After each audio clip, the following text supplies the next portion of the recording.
ये एक करीबी खानदानी मामला है। हुदैबिया पेपर मिल के मामले में जब आप डायरेक्टर्स और शेयर होल्डर्स पर नजर डालें तो ये सिर्फ पूरा शरीफ खानदान, करीबी खूनी रिश्तेदार और चंद कजन्स हैं जिनका जिक्र डायरेक्टर जे के तौर पर भी किया जाता है। रमजान शुगर मिल की शेयर होल्डिंग पर नजर डालें तो आपको अंदाजा होता है कि उसे चीफ एग्जीक्यूटिव ऑफिसर जनाब हमजा शहबाज चला रहे हैं। शहबाज शरीफ नवाज शरीफ के छोटे भाई हैं। वो पंजाब असेंबली के रहनुमा थे जबकि उनके भाई वजीर आजम थे। उन पर शरीफ खानदान की मलकियत वाली कंपनी रमजान शुगर मिल के जरिए 10 करोड़ डॉलर की मनी लॉन्ड्रिंग का इल्जाम है। उन कम तनख्वाह वाले मुलाजिमीन के नाम पर अकाउंट खोले गए जो मत में नहीं आते। इन अकाउंट्स में पैसे जमा होते थे और आखिरकार वो हमजा, शहबाज शरीफ, सुलेमान, शहबाज शरीफ और खुद शहबाज शरीफ के अकाउंट्स में जमा हो जाते थे। दरअसल ये फाइलें जो आप यहाँ देखते हैं, इसमें नाम दिए जाते हैं, ये बैंकिंग दस्तावेजात देते हैं, चालान देते हैं, वो सब कुछ जो उन तमाम बैंकिंग रिकॉर्ड्स में दर्ज है, कम उजरत वाले मुलाजमीन के नाम देते हैं। यहाँ एक मिसाल है, आप उसे देखें जनाब मसूद अनवर, वो उसे जनाब शहबाज शरीफ के नाम पर जमा करा रहे हैं। ये 1.6 मिलियन रुपए है। ये रकम हबीब बैंक ऑफ पाकिस्तान में 26 अप्रैल 2017 को जमा कराई गई थी जब शहबाज शरीफ वजीर आला थे। ये 13 मई 2016 को मियां मोहम्मद शहबाज शरीफ के नाम पर 6 लाख रुपए की एक और रकम है। जनाब मसूद अनवर के अकाउंट में 52,451 रुपए जमा कराए गए। 1 करोड़ रुपए और 90 लाख रुपए मसूद अनवर ने मिस्टर शहबाज शरीफ के अकाउंट में जमा करवाए। अब आप पूछ सकते हैं कि मसूद अनवर कौन है? वफाकी तहकीकाती इदारे FIA की जानिब से की जाने वाली इस तहकीकात के मुताबिक मसूद अनवर थे शरीफ खानदान का निचले दर्जे का मुलाजिम। आपके अपने खानदान का रुकन वजीर खजाना है और आपका दूसरा भाई वजीर आजम है। लिहाजा इस वक्त पूरी बैंकिंग चीन उनकी सहूलत के लिए मौजूद थी और मैं तहकीकात में शामिल एक जराए से बात कर रहा था। चूंकि एक बार जब उन्होंने बैंकरों से पूछा कि ये उनकी नाक के नीचे कैसे हो रहा है और उन्होंने इन तमाम सरगर्मियों को क्यों नहीं रोका, तो उन्होंने कहा कि लोग बंदूक बरदारों के साथ बैंकों में आते थे और एक खातून तफ्तीशकारों ने कहा कि वो एक बैंकिंग अफसर को रो रही थी कि हम क्या कर सकते थे। बैंक मैनेजर्स को बैंक के आला ओहदेदारों का फोन आता था। बैंक खुद शरीफ खानदान की करप्शन पर पर्दा डालने के इस गठजोड़ का हिस्सा थे। नाम निहाद पनामा पेपर्स में मनी लॉन्ड्रिंग और टैक्स चोरी के इल्जामात हैं।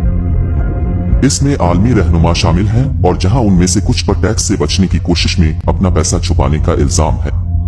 ये पाकिस्तान के लोगों के लिए हैरत की बात थी क्योंकि ये बैन अल-अक़वामी सतह पर सामने आया था।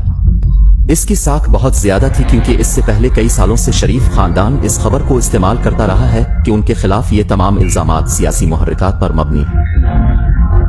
पनामा पेपर्स में नवाज शरीफ के 3 बच्चों के नाम हैं। उनका खानदान ऑफशोर अकाउंट्स के जरिए लंदन में जायदादों का मालिक है। नवाज शरीफ की बेटी ने लंदन में जायदाद रखने से इनकार किया है। इसके दस्तावेजात मुबैना तौर पर के हैं और जाहिर करें कि वो जायदादों की ट्रस्टी है, मालिक नहीं। लेकिन वो दस्तावेजात की लिबुरी नामी फॉन्ट में लिखी गई है जो 2007 तक दस्तयाब नहीं थी। अगर आप 1992 और 93 को देखें तो ये बहुत अहम वक्त है। मरियम के असासों में 21 गना इजाफा हुआ है और 1 साल में इसका कोई जवाज नहीं है। आप एक कारोबार के मालिक नहीं हैं। आपके नाम से कोई कारोबार नहीं है, लेकिन आपके असासे 21 गना बढ़ रहे हैं। 1992 में मरियम नवाज 19 साल की हो गईं। पनामा पेपर्स के इंकशाफात के बाद पाकिस्तान की तहकीकाती एजेंसी ने शरीफ खानदान के माली मामलात को निकाला। मुश्तरका तहकीकाती टीम को बुनियादी तौर पर पता चला कि मिस्टर नवाज शरीफ आमदनी के मालूम जराए से बनाए गए असासों का जवाब पेश नहीं कर सके। ये अहम इल्जामात में से एक था।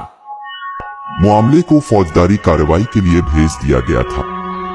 फौजदारी इस्तिगासा में एक मुकदमा था जो तकरीबन 1 साल तक चलता रहा और इस मुकदमे में नवाज शरीफ की तरफ से इनकी दौलत की असल लंदन में उन 4 फील्ड फेयर्स की वजाहत के बारे में एक भी जवाब नहीं आया। वो पैसा कहाँ है जो वो कभी साबित नहीं कर सके थे। शरीफ खानदान का शुमार पाकिस्तान के अमीर तरीन अफराद में होता है, लेकिन उनकी दौलत की असलियत अभी तक एक मुअम्मा बनी हुई है। इस वक्त अपनी फेयर में जिस फ्लैट में रह रहे हैं, इसका नाम दरअसल गुज़िश्ता साल पाकिस्तानी अखबार दी न्यूज में उन 4 फ्लैटों में से एक के तौर पर लिया गया था, जो आपके वालिद ने मुख्तलिफ सोर्स और ऑफशोर कंपनियों के जरिए गैर कानूनी तौर पर खरीदा था। तो नहीं, जो लोग असल में इसके लिए हमें मोरिद इल्जाम ठहरा रहे हैं वो अदालत में जाते हैं और इसे साबित करते हैं। लेकिन क्या आप जानते हैं कि आप जिस फ्लैट में रह रहे हैं इसका मालिक कौन है? ठीक है, अभी ये सवाल नहीं है। तो नहीं, लेकिन ये वो सवाल है जो मैं आपसे पूछ रहा हूँ। क्या आप जानते हैं कि फ्लैट का मालिक कौन है? ठीक है, ये किराया पर है, ये मैं हूँ। मैं किराया की बुनियाद पर फोन कर रहा हूँ, जो हर चौथाई पाकिस्तान से आता है। आप उसे जाती तौर पर किराया पर दे रहे हैं या पैसा पाकिस्तान से आता है? पैसा पाकिस्तान से आता है। मैं अपने वालिदैन के साथ रहने वाले किसी भी दूसरे तालिब इल्म की तरह हूँ। मुझे हकीकत में ये जानने की जरूरत नहीं है कि हकायक क्या हैं और फ्लैट्स का मालिक कौन है और कौन किराया अदा करता है और कौन मेरे गुजर बसर के लिए अदायगी करता है। लिहाजा खानदान इसका मुस्तहक है। अगरचे ये मेरी गलती नहीं थी कि मैं एक अमीर और अमीर घराने में पैदा हुआ था। मेरे दादा ने ये सब कुछ सख्त मेहनत से हासिल किया। जब आप उनसे पूछेंगे कि आपको ये पैसा कहाँ से मिला, तो वो आपको आज़ादी के वक्त अपने मरहूम दादा की कहानी सुनाना शुरू कर देंगे। हम हिंदुस्तान से आए थे, हमारे पास कारोबार है। सच छोटी बात यह है कि दुनिया में ऐसा कोई कारोबार नहीं है जिसके पास मनी ट्रेल ना हो। अगर आप उनकी टैक्स फाइलिंग को देखें तो ये एक बड़े सनती खानदान के तौर पर सामने नहीं आता है। शरीफ खानदान पाकिस्तान के इस अमीर घराने में कभी शामिल नहीं हुआ, लेकिन अब अगर आप पाकिस्तान के अमीर तरीन खानदानों की फहरिस्त बनाएं तो यकीनी तौर पर शरीफ खानदान टॉप 3 में शामिल होगा। हो सकता है कि टॉप 5 में इसलिए शामिल हों कि लक्समबर्ग, बरतानिया, मुत्तहिदा अरब अमारात और सऊदी अरब में उनकी कितनी जायदादें छपी हुई हैं। अमेरिका में मुख्तलिफ बैंक अकाउंट्स में किया है, जो मालूम नहीं कि ये 4 अरब डॉलर है या 5 अरब डॉलर, ये मालूम नहीं है। दिसंबर 2018 में पनामा पेपर्स के इंकशाफात के नतीजे में नवाज शरीफ और उनकी बेटी को करप्शन के इल्जामात में 7 साल कैद की सजा सुनाई गई। नवाज शरीफ लंदन में इलाज के लिए जमानत पर हैं और लंदन से पाकिस्तान वापस आने से इनकार कर रहे हैं। नवाज शरीफ का दावा है कि उनका जवाल पाकिस्तानी फौज की साजिश है। We contacted Priti Patel MP, the Home Office Minister, to ask her why Nawaz Sharif, who had overstayed his British visitor visa by 2 years, had not been extradited from Britain. Priti Patel had been eager to deport asylum seekers during her time at the Home Office, yet she took no action against Nawaz Sharif.